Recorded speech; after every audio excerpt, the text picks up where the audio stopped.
Volodymyr Zelensky afirma desejar o fim da guerra em razão do elevado número de baixas do lado ucraniano. Além disso, Rússia promove ataque contra suposta futura base de caças F-16 no oeste do território ucraniano. E Donald Trump e Joe Biden realizam o primeiro e talvez único debate presidencial, que deixou evidente, de um lado, um Donald Trump falastrão e mentiroso, do outro, um Joe Biden com uma saúde física e talvez cognitiva cada vez mais debilitada. Se você quiser entender esses e outros temas das atualidades, geografia ou geopolítica, me acompanha no canal. Faça sua inscrição, já deixa o like nesse vídeo e vem comigo. Pessoal, dá uma olhada aqui, manchete de hoje, sexta-feira, 28 de junho. Zelensky trabalha em novo plano para acabar com a guerra.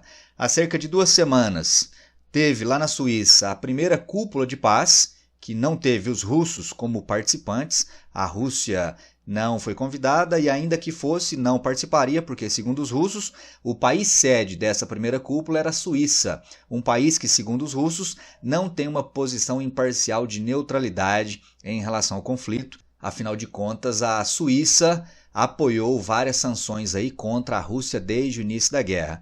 E aí agora o Zelensky disse estar aí preparando um novo plano de paz. E durante entrevista, ele, segundo alguns, deixou aí transparecer nas entrelinhas que estaria disposto, talvez, a encerrar a guerra logo, mesmo numa condição desvantajosa para a Ucrânia, em função do elevado número de vítimas, incluindo civis, no lado ucraniano. Dá uma olhada aqui no que ele disse. É muito importante para nós mostrarmos um plano para acabar com a guerra que seja apoiado pela maioria dos países do mundo. E é isso que estamos fazendo diplomaticamente, disse o Zelensky durante uma conferência de imprensa em Kiev, ao lado da presidente da Eslovênia, Nataša Pirc-Musar. Além disso, e aqui vem o ponto central da fala dele, ele comentou o seguinte: não temos muito tempo, nós ucranianos não temos muito tempo, porque há muitas perdas e vítimas no campo de batalha, incluindo civis. Por isso, não queremos ter essa guerra durante anos. Então, queremos preparar este plano de paz e colocá-lo na mesa na segunda conferência de paz, nessa segunda cúpula que ainda não tem data nem locais definidos. E aí eu quero perguntar para vocês o que vocês acham dessa segunda afirmação do Zelensky, falando aí que a Ucrânia não tem muito tempo e que já há muitas perdas de vidas humanas. Ele está, talvez, aí deixando brecha para, quem sabe, propor um acordo de paz em que a Ucrânia aceite perder parte do seu território, aquelas áreas já controladas pela Rússia, para Vladimir Putin, ou é uma estratégia do Volodymyr Zelensky para, quem sabe, tentar sensibilizar líderes de países ocidentais para que a Ucrânia receba ainda mais ajuda internacional. Lembrando que, de toda a ajuda internacional que os ucranianos vêm recebendo há mais de 2 anos, que inclui basicamente dinheiro e armas, não está incluso aí nesses pacotes de ajuda o envio de soldados. E esse é um grande problema para a Ucrânia, até porque quando você compara, a Ucrânia, por exemplo, antes da guerra começar, tinha uma população de cerca de pouco mais de 40 milhões de habitantes. A população russa é mais de 3 vezes esse número, mais de 130 milhões de pessoas.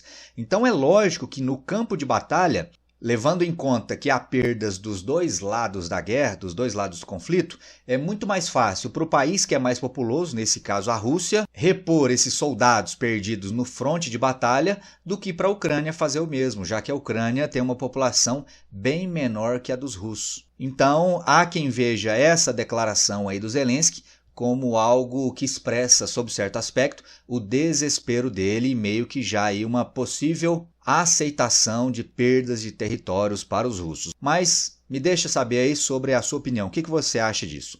Enquanto isso, a guerra segue. Essa semana, por exemplo, tivemos relatos de ataques dos ucranianos contra uma praia na Crimeia, que deixou inclusive vítimas civis russas mortas. E há 2 dias a Rússia promoveu também, segundo a Rússia, um ataque contra bases ou supostas futuras bases para caças F-16 na Ucrânia. Esses caças eles ainda não estão à disposição dos ucranianos. Dá uma olhada aqui no que disse o Ministério da Defesa da Rússia. O Ministério não detalhou onde seriam essas bases atacadas, mas relatos online de canais de alerta ucranianos ao longo da madrugada apontaram para uma região no oeste do país, ou seja, mais distante da frente de batalha. As principais frentes de batalha estão no leste da Ucrânia e não no oeste. E esses ataques contra bases de aviões F-16 que serão fornecidos por países da OTAN é algo já esperado pelo lado ocidental da guerra pelos ucranianos.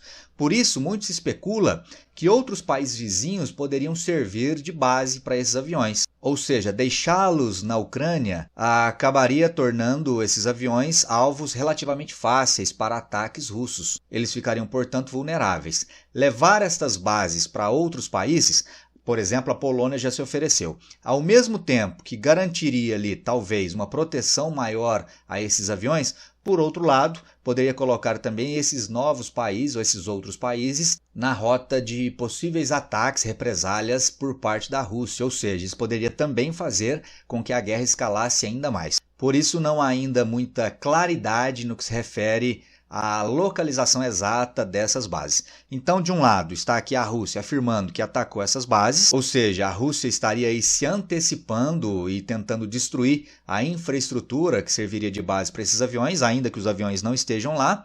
E, por outro lado, a Ucrânia disse o seguinte, Kiev não comentou a natureza dos estragos, mas disse ter abatido todos os 4 mísseis Kaliber, 23 drones Shahed, que é aquele drone suicida de fabricação iraniana, e um KH-59, KH ficou meio estranho, né? KH-59 lançados, deixando passar pelo menos o míssil Kinjal.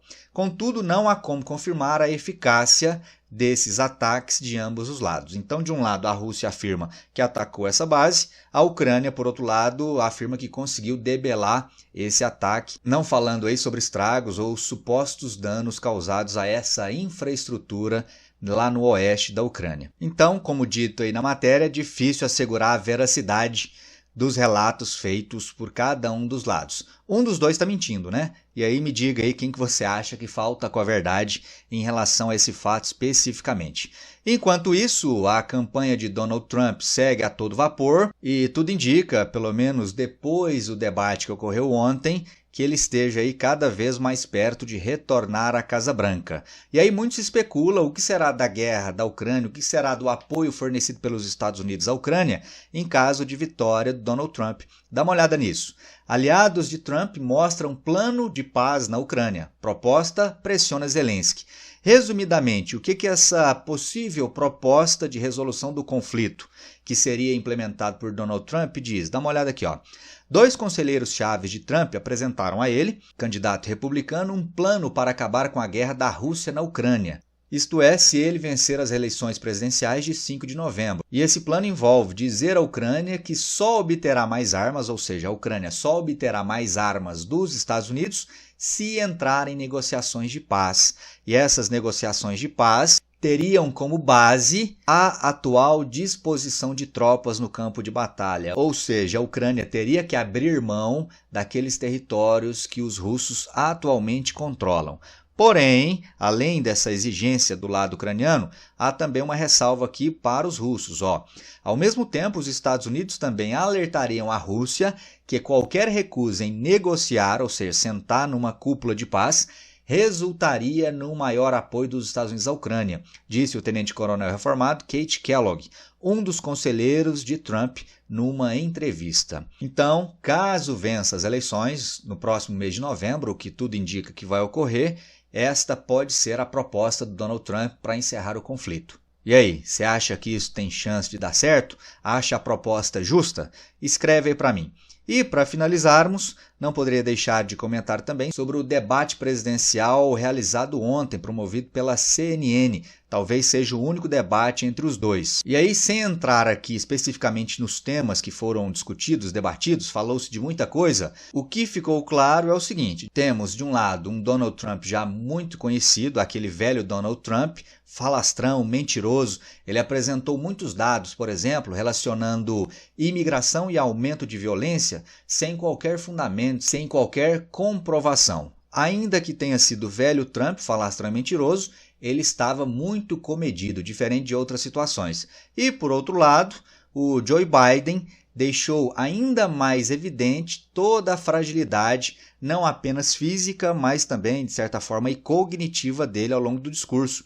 Em muitas situações ele se perdia ao longo das falas, ele não conseguia completar frases, ele se perdia em relação ao tempo. Várias vezes o mediador lá do debate tinha que alertá-lo que ainda restava tantos segundos para ele continuar a fala. Candidato, você ainda tem 90 segundos de fala. Em vários momentos ele confundiu, ele trocava os nomes de Vladimir Putin e Donald Trump e até os movimentos dele, né? A forma dele se virar, olhar para o Trump, os gestos que ele fazia já mostra ali toda uma debilidade física. E aí, em função disso, muitos afirmam que o debate foi uma tragédia para o democrata, para Joe Biden, a ponto, inclusive, de muitos afirmarem dentro do Partido Democrata que é necessário encontrar um outro candidato para concorrer à presidência representando os democratas lá no mês de novembro. Essa troca ainda é possível de ocorrer, mas é improvável que aconteça.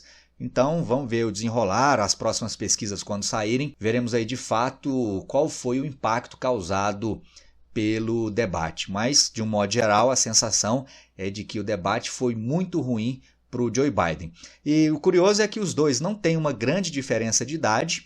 O Joe Biden tem 81 anos, completados no final do ano passado, e o Donald Trump completou 78 anos agora, no mês de junho.